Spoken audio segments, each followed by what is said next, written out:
আজ ঈদে মিলাদুন নবী পালন করার জন্য রাষ্ট্রীয়ভাবে ছুটি দেওয়া হয়, অনুষ্ঠানের জন্য তাকিদ দেওয়া হয়। নবীর জন্মদিন পালন করার জন্য বিশ্ব নবী তাকিদ দিয়েছেন, কোন জায়গায় আপনি দেখাতে পারবেন? নবীজি কোরআন দিয়ে রাষ্ট্র চালাতে হবে এ বিষয়ে তাকিদ পেয়েছেন।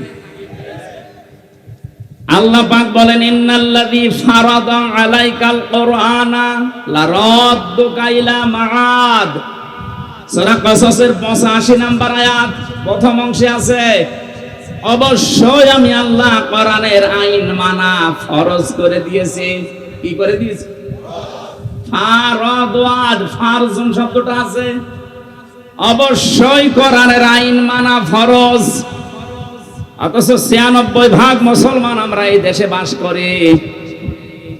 53 বছর হয়ে গেল দেশটা স্বাধীন হয়েছে, কোরআনের একটা আইনও এই দেশে রাষ্ট্রীয়ভাবে কায়েম নেই। আপনি কি জবাব দেবেন?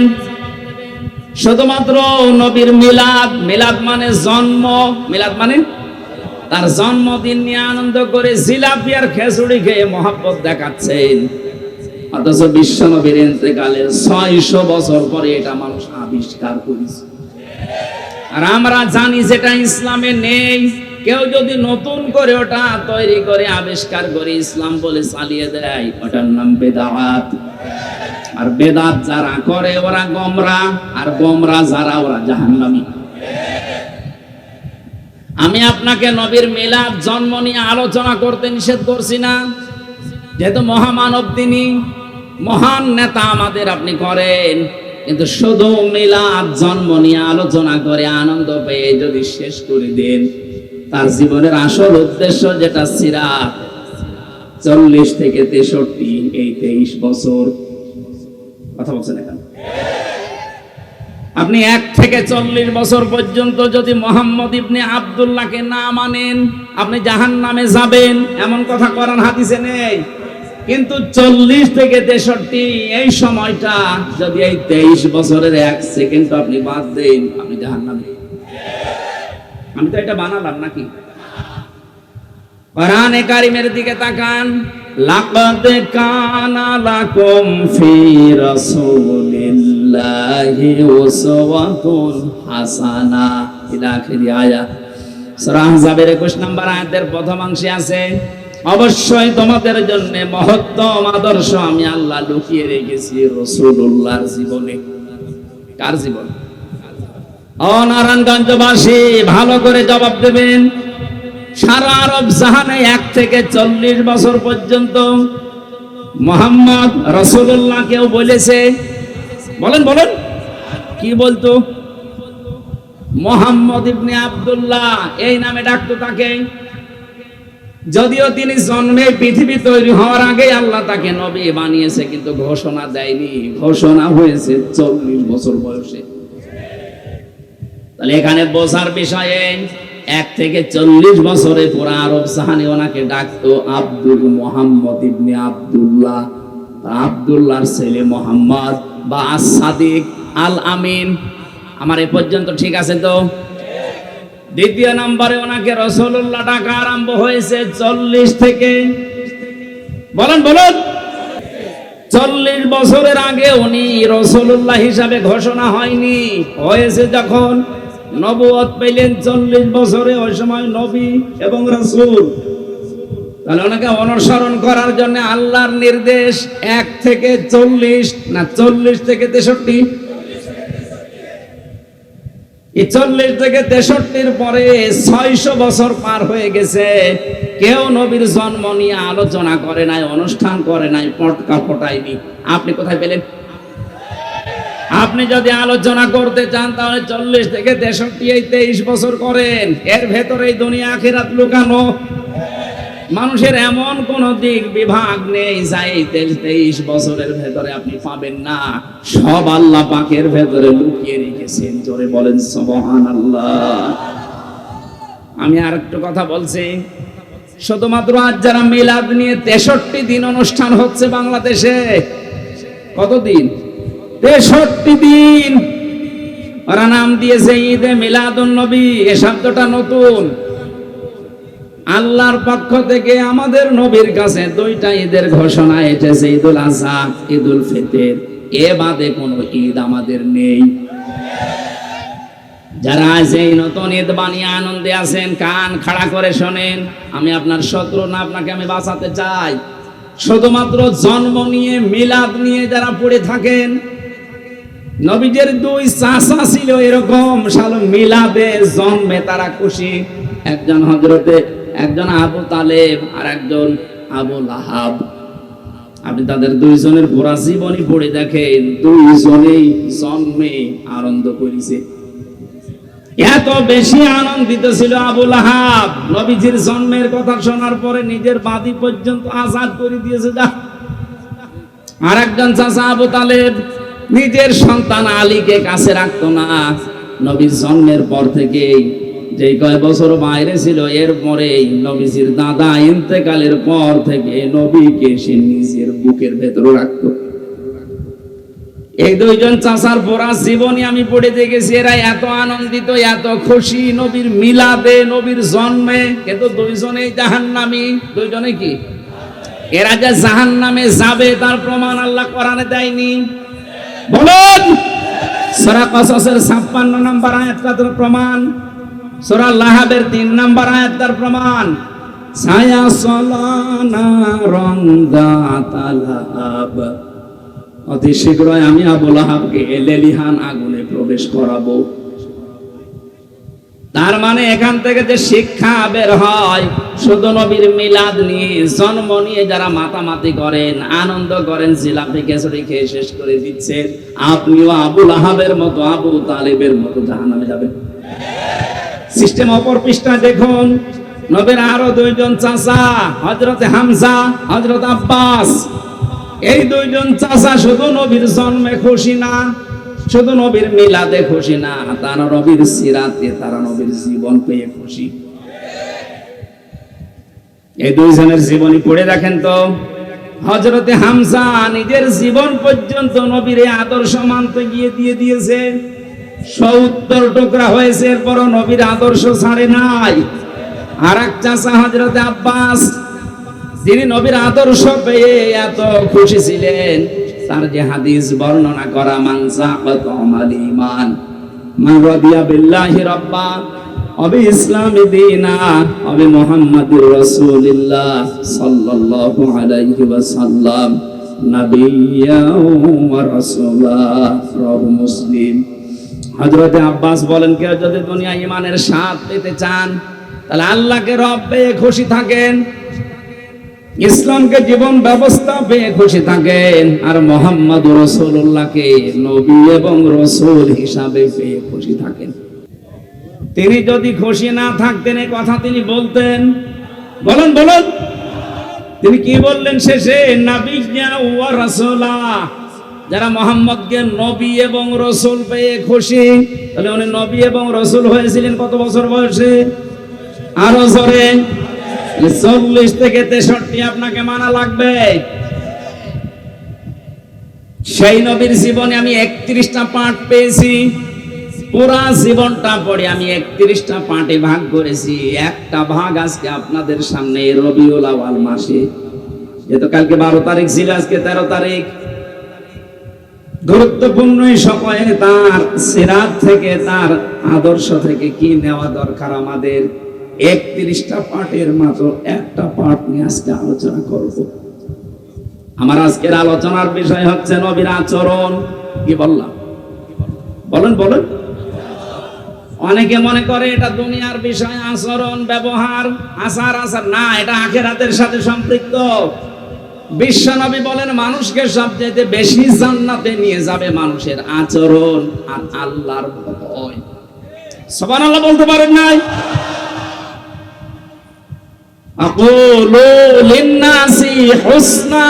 মানুষের সাথে যদি কেউ আচরণ করতে গিয়ে, ব্যবহার দেখাতে গিয়ে হাসি মুখে কথা বলে, তাও সাদকা দেওয়ার সওয়াব হয়। 31টা পাঠ ভাগে ভাগে যদি কথা বলতে হয়, পুরা কোরআন, আল্লাহর নবীর চরিত্র, আমরা একটা পাঠ বেছে নিলাম, আচরণটা দেখি। আল্লাহ পাক কি আচরণ তাকে দিয়েছিলেন? কোরআনে কারীম জানাচ্ছে ওয়া ইন্নাকা লাআলা খুলুকিন আযীম। হে নবী, আপনি মহান চরিত্রের উপরে প্রতিষ্ঠিত। এখানে যারা আলেম আছে তাদেরকে বলছে এই যে আযীম, এই শব্দ আল্লাহ কোন নবীর নামের সাথে দেননি। আল্লাহ পাক নবীদেরকে বিভিন্ন সময় তার নিজের নামটা দিয়েছিলেন, গুণবাচক নাম, যেমন হালিম। আল্লাহ ইসমাইল নবীকে হালিম বলে ডাক দিয়েছিলেন। হালিম মানে চাচা হালিম, কি হালিম মানে সহনশীল, ধৈর্যশীল। হযরত ইসমাইলের আরেক ভাই ছিল ইসহাক, তাকে আল্লাহ ডাক দিয়েছিলেন ফাবাশশারনাহু বিগুলামিন আলীম। আমার জ্ঞানী বান্দা এটা, একজনকে হালিম একজনকে আলিম, কিন্তু বিশ্ব নবীকে দিয়েছে আযীম। এত বড় মহান চরিত্র আপনাকে আমি দিয়েছি, কিয়ামত পর্যন্ত মানুষ শুধু অনুসরণ করে যাবে, কোল কিনারা পাবে না। সেখান থেকে সূরা আলে ইমরানের 159 নম্বর আয়াতটা পড়েছি। বিশ্ব নবীর আচরণ, তার ব্যবহার কেমন ছিল, তার জীবনের প্রতিটি পদে পদে আমাদের জীবনকেও আমরা মিলাতে চাই। কথা বলেন ঠিক কিনা? আল্লাহ পাক বলেন ফাবিমা রাহমাতিম মিনাল্লাহি লিনতা লাহুম ওয়ালাউ কুনতা ফাসসান গালিযাল কলবি লানফাদু মিন হাওলিক। আল্লাহর যত রহমত, এই পৃথিবীতে যত রহমত আল্লাহ দিয়েছেন, তার ভেতরে অন্যতম দয়া রহমত আপনার প্রতি এই যে আপনি মানুষের সাথে কোমল আচরণ করেন, নরম আচরণ করেন।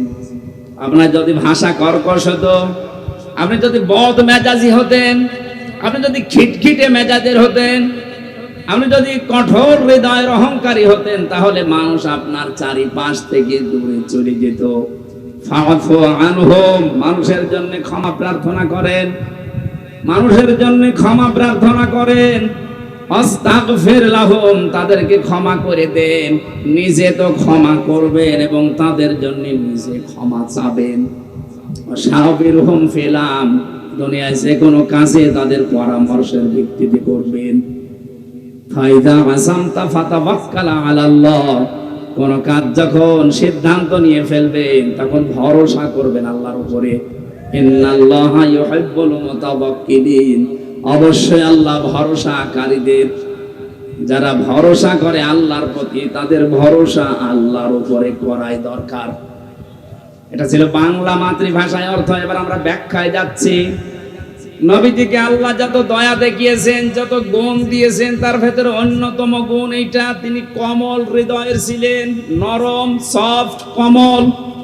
এত নরম ছিলেন নবীজি, তার আচরণ ছিল নিজের শরীরের সাথে, পরিবারের সাথে, শিশুদের সাথে, মুরব্বীদের সাথে, বন্ধুদের সাথে, স্ত্রীদের সাথে, মেয়েদের সাথে, মা বাবার সাথে, যুদ্ধবন্দীদের সাথে, প্রতিবেশীর সাথে, এমনকি শত্রুদের সাথে। এরকম 27টা বিষয় আমি পেয়েছি। তাফসীরে ফি জিলালিল কোরআন ইবনে কাসির, মুফাসসিরিন ইকরাম যেভাবে সাজিয়েছেন, আমরা কোরআনে কারীম থেকে ওইভাবে আমাদের জীবনে নবীর জীবন মিলাতে চাই। আমাদের আদর্শকে কারো বাবা বলেন, বলেন। আমাদের আদর্শ কারো স্বামী, কারো চাচা। আমাদের আদর্শ একমাত্র, কেবলমাত্র, শুধুমাত্র বিশ্ব নবী মুহাম্মদুর রাসূলুল্লাহ সাল্লাল্লাহু আলাইহি ওয়াসাল্লাম। কালকে ধর্ম উপদেষ্টা ঘোষণা দিয়েছে, এদেশ থেকে যদি টাকা পাচার বন্ধ করতে চান, এদেশ থেকে যদি চাঁদাবাজি বন্ধ করতে চান, কিয়ামতের আগে বন্ধ করতে পারবেন না, যতদিন পর্যন্ত বিশ্ব নবীর আদর্শ কায়েম না হবে। টাকা পাচার বন্ধ হয় না, চাঁদাবাজি যে বন্ধ হয় না, এটা 5 তারিখের পর থেকে আমরা অনেকে দেখেছি। কথা বলেন না কেন? এর আগে ছিল যেভাবে প্রকাশ্যে, হয়তো 5 তারিখের পরে অনেকে গোপনে আরম্ভ করেছিল। প্রকাশ্যে গোপনে কোন চাঁদা এদেশে হবে না, যদি নবীর আদর্শ এদেশে কায়েম করা যায়। আর এটা কায়েম করবে ফেরেশতারা।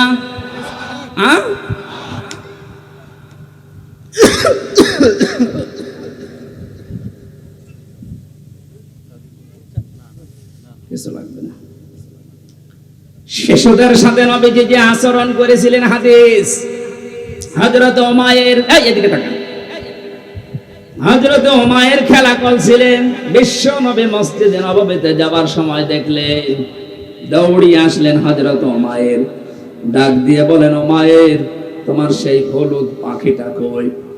হযরত উমায়ের কেঁদে ফেললেন, ডাক দিয়ে বলে, ইয়া রাসূলুল্লাহ, একটা বিশ্ব নবী, তামাম দুনিয়ার জন্য আপনাকে আল্লাহ নবী আর রাসূল করে পাঠিয়েছে, আপনি আমার মতো ছোট মানুষের খবর রাখেন, এমনকি আমার পাখির খবর পর্যন্ত আপনি রাখেন। ও নারায়ণগঞ্জবাসী, আপনি কার আদর্শে অনুপ্রাণিত হয়ে স্লোগান দেন? আপনার তো স্লোগান দেওয়া দরকার ছিল, আমার নেতা, তোমার নেতা বিশ্ব নবী। এই কথাটা কেন বললাম? এইদিকে তাকান, আলাদাবুল মুফরাদ 3 নাম্বার হাদিস। এই পৃথিবীতে যার আদর্শ বিশ্ব নবী এখনো হয়নি, অন্য কেউ, কান খাড়া করে শোনেন, নবীজি এখনো যার আদর্শ হয়নি, অন্য কেউ। আপনি মারা যাবেন, আপনি নামাজ পড়তে পারেন, রোজা রাখতে পারেন, দাড়ি রাখতে পারেন, জুব্বা গায়ে দিয়ে হজ করতে পারেন, এখনো যদি আপনার আদর্শ নেতা বিশ্ব নবী না হয়ে অন্য কেউ হয়, আপনি মারা যাওয়ার সঙ্গে সঙ্গে বিনা বিচারে, বিনা হিসাবে জাহান্নাম নিয়ে আসেন। কোন মহারথী নিয়ে আসবেন? এবার নিয়ে আসেন। আপনার কোনো বিচার নেই, কোনো হিসাব নেই। এখন যদি বলেন এত শক্ত করে বলছেন কেন? হ্যাঁ, কেন বলছে এবার তাকান। এই দুনিয়ায় একজন মানুষকে আল্লাহ নেতা বলে ঘোষণা দিয়েছেন, ডাক দিয়েছেন, ইয়াসিন, হে নেতা। পৃথিবীর কারো নামে এই শব্দ আল্লাহ দেয়নি। কোরআন শরীফের ভেতরে আল্লাহ 7টা নামে নবীকে ডাক দিয়েছেন, বিশেষ করে তার ভেতরে ইয়াসিন 1 নাম্বার, 2 নম্বরে তহা, 3 নম্বরে আব্দুন বা আব্দুল্লাহ, 4 নম্বরে মুদ্দাসসির, 5 নম্বরে মুজাম্মিল, 6 নম্বরে আহমদ, 7 নম্বরে মুহাম্মদ। এই 7টা নামে আল্লাহ বিশেষ করে ডাক দিয়েছেন, তার 1 নম্বরে ইয়াসিন। আল্লাহ ঘোষিত নেতা একজন। কয়জন? আপনার বিবেকে নাড়া দেয় না? এই একজনকে বাদ দিয়ে আপনি কার সামনে ঘোরেন, কার পেছনে থাকেন? পাগল হলেও তো কাজ করা ঠিক না। আশা করছি সব ভুলে যাবেন। এই পৃথিবীতে বিশ্ব নবী ছাড়া আমরা কাউকে আদর্শ নেতা মানি না। এখন যদি বলেন তাহলে ইসলামী দলে দেশে যারা আছে তারাও তো তাদের নেতা আছে। হ্যাঁ, আমরা ওই নেতাকে মানি যে নেতা আল্লাহ রাসূলকে দেখে দেখে চলে। বলেন, আপনি তাকান, এমনও মানুষ আছে যার সামনে দেখলে রাত 12টার পরে তার মাটিতে ঠিক মতো পা পড়ে না, রিকশা ছাড়া বাড়ি যেতে পারে না, কি কি লাল নীল পানি খায়। কথা বলছে না কেন? খেজুর গাছকে ধাক্কা দিয়ে বলে, বড় ভাই সাইড দেন, আর কতক্ষণ দাঁড়াবো। এই লোকটা যদি হয় আপনার আদর্শ, কোরআনে কারীম কি জানিয়েছে? ইয়াউমা নাদউ কুল্লা উনাসিম বিইমামিহিম। সূরা বানী ইসরাঈলের 72 নম্বর আয়াতের প্রথম অংশে আছে, আল্লাহ বলেন কিয়ামতে প্রতিটি মানুষকে বিচারের দ্বিতীয় ধাপে, ওই যে ম্যাজিস্ট্রেট কোর্টস, জজ কোর্ট বলছিলাম না, আমার আল্লাহ বলেন প্রথমে তো তোরে একা ডাকবো, দ্বিতীয় সিস্টেমে এবার তোরে একা না, তোর ইমামের সাথে, তোর নেতার সাথে ডাক দেব। নারায়ণগঞ্জবাসী, আমি বিবেককে প্রশ্ন করছি, আপনার যে নেতার আদর্শ মতো চলেন আর গর্ব করে বলেন আমি অমুক নেতার সৈনিক, বলেন তো ওই লোকটা কিয়ামতে আপনার সামনে থাকবে, আপনি থাকবেন পেছনে? যেই লোকটা আপনার সামনে, যার চরিত্র আপনি জানেন, কথা বলছেন না কেন, যার সরাত সিরাত আপনি দেখেছেন, সে যে কি করে আপনি এতদিন পর্যন্ত দেখতেছেন, এই লোকটার সামনে পেছনে আপনি, ওকে যদি আল্লাহ কিয়ামতে দেখে, আপনার কি মনে হয় যে আল্লাহ ওকে মাফ করবে? ওর সুরাত সিরাত দেখে তো আল্লাহর রাগ হয়ে যাবে। ওর রাতের চরিত্র একরকম, দিনেরটা আর একরকম। আপনি নিজেই এখন বলছেন ঠিক আমাকে মাফ করবে না, তাহলে আসেন কেন? এক কথা বলে না কেন? এই মুহূর্তে সিদ্ধান্ত পাল্টান। যাকে দেখলে অন্তত আল্লাহর মায়া লাগবে এরকম নেতা দেশে নেই। আমার নিজের দেখা, আমি নিজে জেলখানার ভেতরে দেখেছি। তার সুরাত সিরাত, তার আমল, তার তাওয়াক্কুল, আল্লাহর প্রতি ভরসা, ইখলাস। আমার মনে হয় আল্লাহর নবী মুহাম্মদ রাসূলুল্লাহ সাল্লাল্লাহু আলাইহি সাল্লাম দুনিয়ায় যা যা বলেছেন করেছেন তার একেবারে পা থেকে মাথা পর্যন্ত সব দেখা যাচ্ছে। যাকে দেখলে আল্লাহর কথা মনে হয়, আল্লাহর জিকির স্মরণ হয়। আর আমি এমন নেতার আদর্শ মানি যার ভেতরে নবীর কোন সুন্নত নেই, আদর্শ নেই। ও দেখলেই মনে হয় টাটকা একটা শয়তান। খালি ওই 72 রাকাত নামাজই চা পড়ে, তাছাড়া কিছু নেই। তাহলে এমন মানুষকে আপনি নেতা মানবেন যাকে আল্লাহ কিয়ামতের দিন দেখলে অন্তত আল্লাহ পাক রাগ করবেন না। তাকে দেখে যদি আল্লাহর মন ভরে যায়, না ঠিক আছে পেছনে যেটা আছে ওইটাও এরকম হবে। আর যদি সামনে দেখেন নমো, দরবেশ পর্যন্ত নমো হয়ে গেছে, ওরে যদি আল্লাহ দেখে, যেহেতু পুলিশ পর্যন্ত ওরে চিনতে পারে নাই, বিডিআর গার্ড যারা, আমার মনে হয় ফেরেশতারাও চিনতে পারবে না। ভাই আমি বারবার এই কথা তুলছি এই কারণে, আপনি ধরা খাচ্ছেন বা খাবেন, তার আদর্শ ঠিক নেই, এই লোকটা ধরা খাবে 100 ভাগ। এখনই পরিবর্তন হয়ে যাবে। দুনিয়া একদিকে হয়ে গেলেও আমি আল্লাহ রাসূলকে যে মানে না, ওকে আমি মানি না। ওকে আমি সমর্থন জানাবো, রায় দেব, সুপারিশ করব, এটা কল্পনা করা যায়। সামনে যা আসছে আসুক, যদি দেখি যে এই লোকটার চরিত্র আল্লাহ রাসূলের সাথে মিলছে না, ও আমার বাবা হলেও ওকে আমি ভোট দেব না।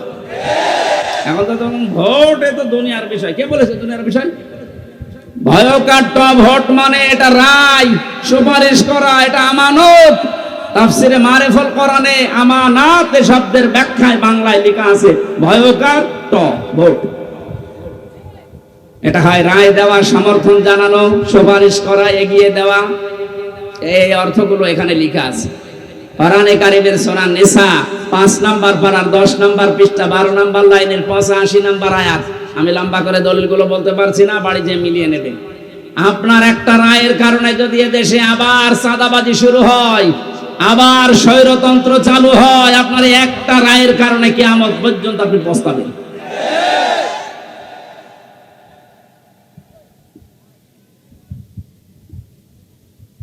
বৌমা এসেছে, কেবল বাসর ঘরে প্রবেশ করেছে, দাদি শাশুড়ি এসে বলছে আমার কিন্তু পতি চাই।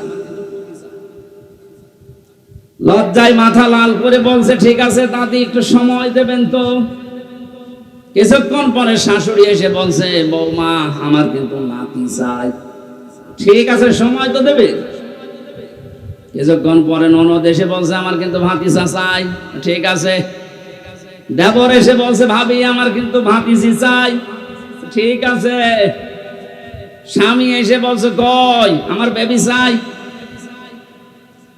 বৌমা কিছু করে বলে কি তোমাদের বংশ কি পাগলের বংশ? আমি আসতে পারলাম না। আর কেউ নাতি চাই, কেউ পতি চাই, কেউ ভাগ্নে চাই, কেউ ভাতিজা চাই, কেউ বেবি চাই। আমার সময় দেবেন না 10 মাস 10 দিন? কথা বলেন না কেন? আমার একটু সময় দেন, আমি একটু বসিয়ে নেই। তারপরে আপনার বেবি লাগবে আমি দেব, নাতি লাগবে আমি দেব, ভাতিজা লাগবে সব দেব। কিন্তু সময় দিচ্ছেন না। আমি ওগুলো ডাউনলোড করে নিয়ে আসবো। দায়িত্ব যাদেরকে দেশের লোক ছাত্র জনতা মিলে দিল, আরে ভাই তাকে অন্তত একটু বুঝ করে নিতে দেন। যেখানে যেখানে ক্যান্সার আছে ক্যান্সার গুলো কেটে বাদ দিতে দেন। এই অবস্থায় যদি দেন নির্বাচন দিয়ে দিলাম কি হবে? ওদিনের ভোট রাতে হয়ে যাবে আবার। এই জন্য ছাত্র জনতা এদেশে যে 9 দফা দিয়ে আমাদেরকে স্বাধীনতার স্বাদ এখন দেখিয়েছে, আমরা ওই 9 দফার বাস্তবায়ন চাই। তাদের প্রথম দফা হচ্ছে বৈষম্য থাকবে না। আমার মামলা যেহেতু খারিজ হয়ে গেছে, আমি মনে করলাম আদালতকে জিজ্ঞাসা করি, আজকে যেমন আপনি বললেন এর কোনো মাল নেই, কি দেখে বিচার করবো? এই 3 বছর তো আপনার কাছে আমার মামলা ছিল, তখন তো কিছু বলেননি। এই কথাই আমারে বলতে যে হুজুর আমার হাত বাঁধা ছিল। কি ছিল? আমরা চাই এদেশে কারো হাত এভাবে যেন বাঁধা না থাকে। 1628টা চেয়ার এই দেশে, কত? তাই বলে এই চেয়ার না, এই চেয়ারের তো কোনো দাম নেই।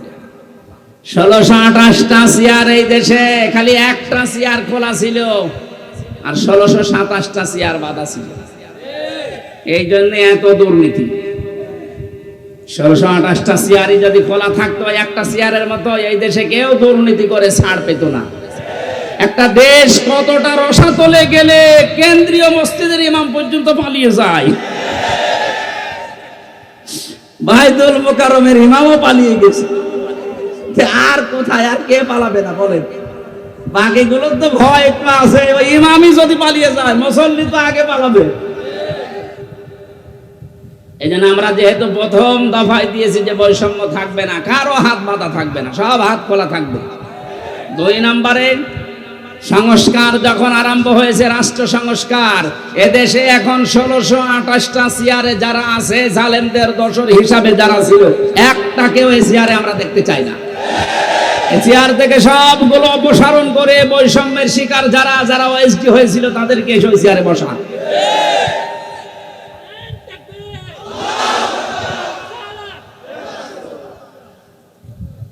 কথাগুলো বোঝার চেষ্টা করবেন। আমি শুধু নারায়ে তাকবীর দেওয়ার জন্য বলছি না। শিশুদের প্রতি আল্লাহর নবী যে আচরণ, তিনি বিশ্ব নবী হওয়ার পরও শিশু এবং শিশুর পাখি পর্যন্ত ভুলে যাননি।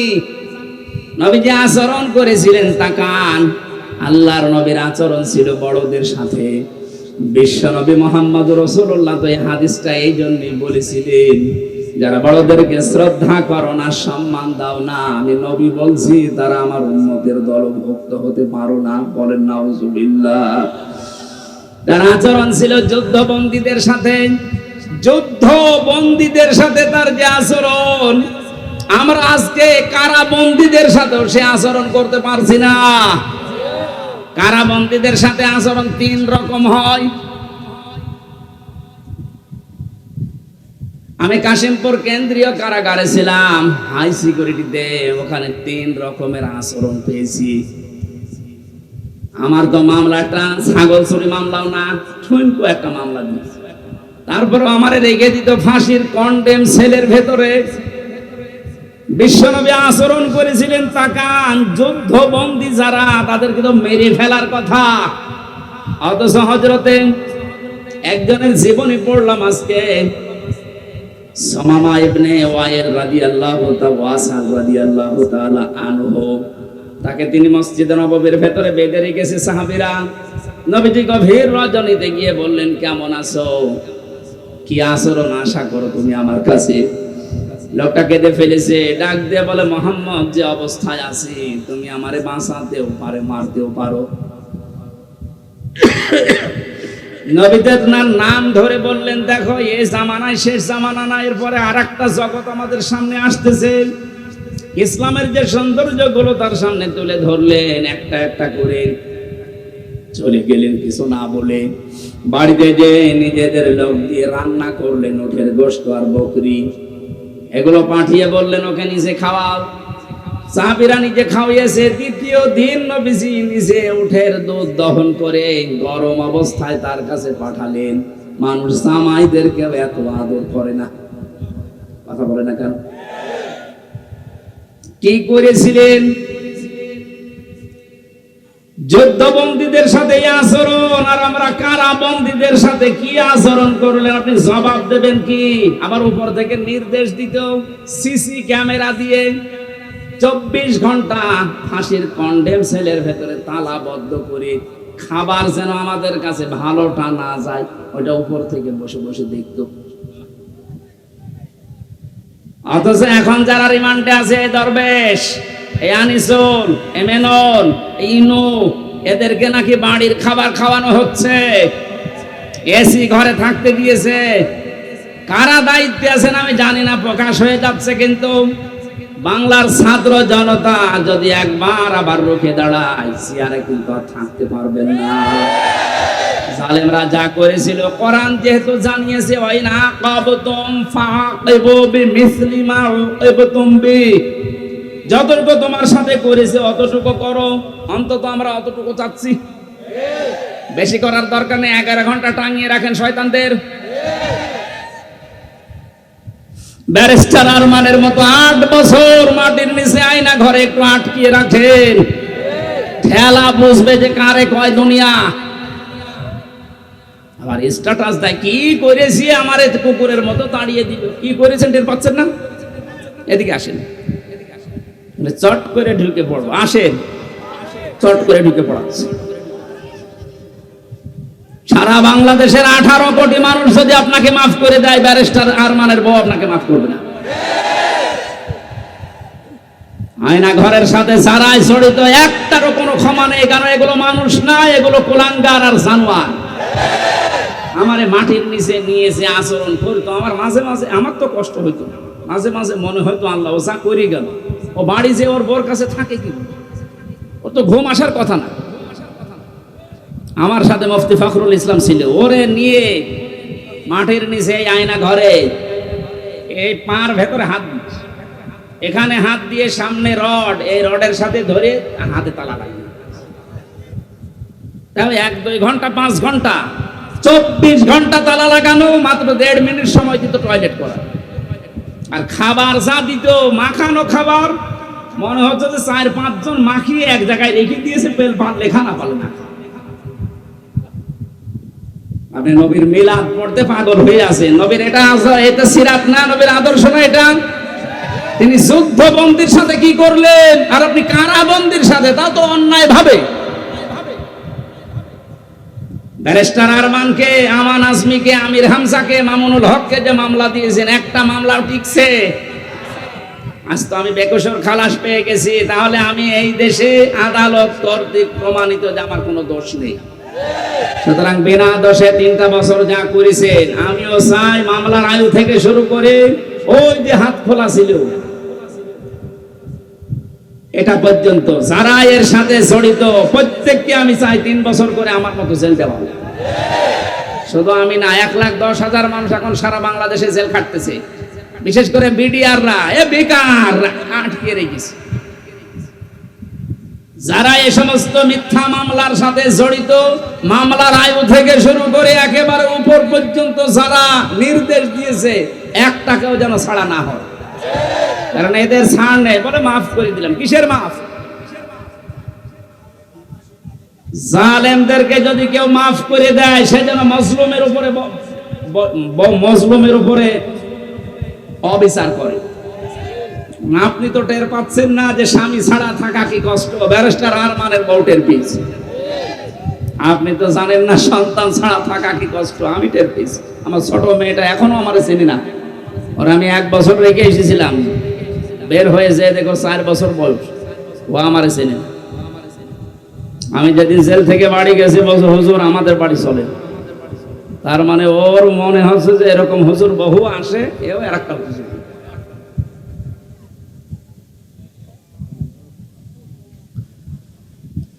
আমরা যুদ্ধবন্দীদের সাথে রাসূলের আচরণ কারাবন্দীদের সাথেও করতে পারি না। আপনি আয়না ঘর বানিয়ে ঘুমাতেন, আমার তো বিশ্বাস হয় না যে এরা ঘুমাতো কি করে।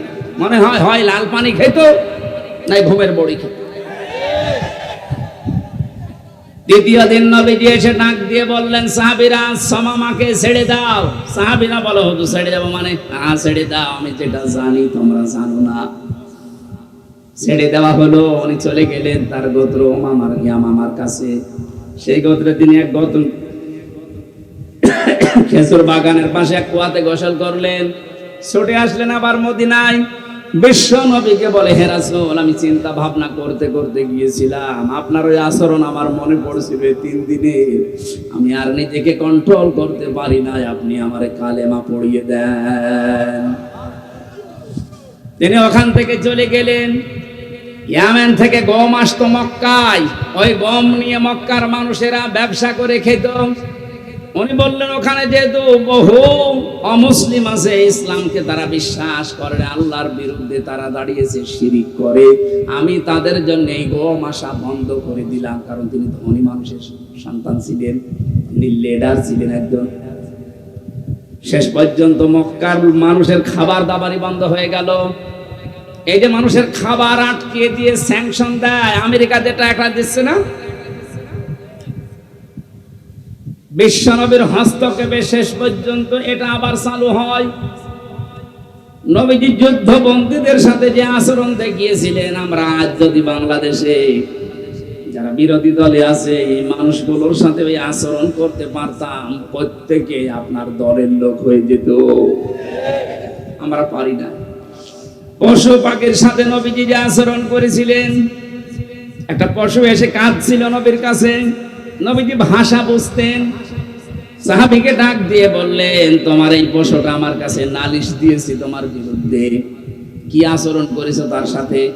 তুমি নাকি আজকে সারা দিন তাকে খাবার দাওনি, অথচ খাবারের পরিবর্তে খালি কাজ করিয়েছো।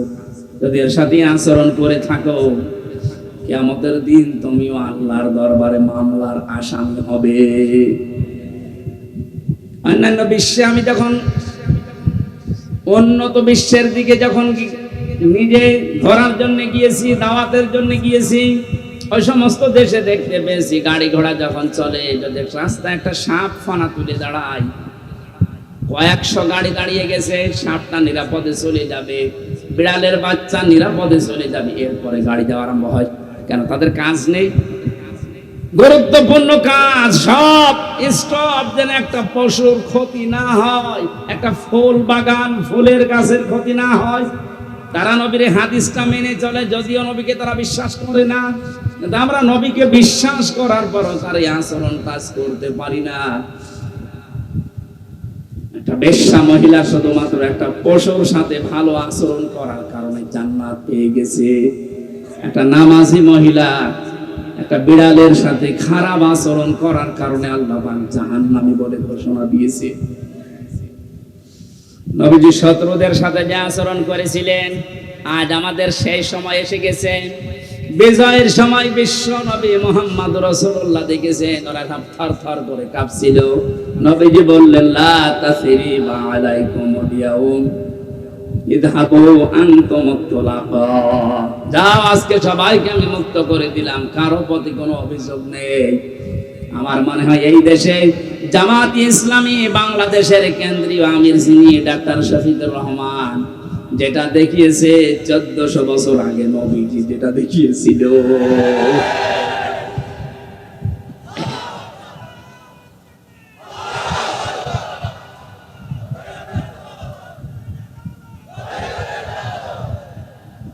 প্রত্যেক জায়গায় নবীজির এই কমলতা আমরা পেয়েছি। আল্লাহ পাক বলেন, নবী আপনার আচরণ যদি কর্কশ হতো, আপনার চরিত্র যদি সত্য কথা যদি আপনি বলতেন, তাহলে আপনার আশপাশে আপনি মানুষকে ঘেঁষতে দেখতেন না, সব পালিয়ে যেত। সুতরাং আপনি কয়েকটা জিনিস অবলম্বন করেন। আপনার যখন হৃদয় আমি কমল করে দিয়েছি, আপনি ক্ষমা করে দেন তাদেরকে, ক্ষমা চান আপনি তাদের জন্য আল্লাহর কাছে, এবং নিজেও ক্ষমা করে দেন। আজ যারা দায়িত্বে আছে আহ্বান জানাবো আয়াত দিয়ে, যারা ভুল করেছে, যা ভেবাই করেছে, আজ আমরা এই আয়াত অনুযায়ী রবিউল আউয়াল মাসে তাদেরকে ক্ষমা করে দিলাম এবং তাদের জন্য ক্ষমা চাচ্ছি আল্লাহর কাছে। আর এর বাস্তব প্রমাণ দেখিয়েছেন ডাক্তার শফিকুর রহমান। যত অত্যাচার জুলুম এই 15.5 বছরে করেছিলেন, আল্লাহর জন্য মাফ করে দিলাম। কিন্তু যারা ভিকটিম, তারা যদি নিজেরা অত্যাচারিত হওয়ার কারণে কিছু করে, আমরা তাদেরকেও সাহায্য করব। সুতরাং জালেম যারা, বড় জালেম গুলো তো পালিয়েছে, মাথা খারাপ হয়ে গেছে, তাদের আর আসার সম্ভাবনা কোনো কিছুই নেই। কারণ আসলে দেশের জনগণ পিটিয়ে মেরে ফেলবে। ছোটখাটো জালেম যারা আছেন, তারা এখন যেহেতু তাওবার দরজা বন্ধ হয়ে যায়নি, ফিরে আসছেন। আসেন, আমার বংশেরও বহু ছোটখাটো মাঝারি জালেমেরা তাওবা করে অলরেডি পরিবর্তন হয়ে গেছে।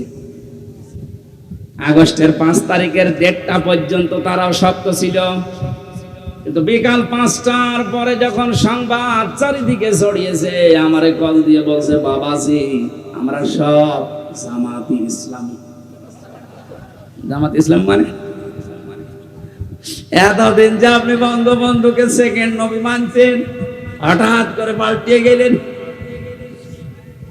সুতরাং ওরা যেহেতু পাল্টাচ্ছে, ছোট সালেম, মাঝারি সালেম, এদেশে আরো যারা আছেন আশা করছি আপনারাও পাল্টাবেন। গত পরশুদিনের রিপোর্ট পেয়েছি, এদেশে এখনো 100 জনের 14 জন মানুষ সালেমদেরকে সাপোর্ট করে। 100 জনের 28 জন মানুষ জেনারেল যে দলগুলো আছে এদেরকে সাপোর্ট করছে। 100 জনের 58 জন মানুষ এদেশে ইসলামপন্থী যারা তাদেরকে সাপোর্ট করছে। আর আইতান নাসা ইয়াদখুলুনা ফি দীনিল্লাহি আফওয়াজা।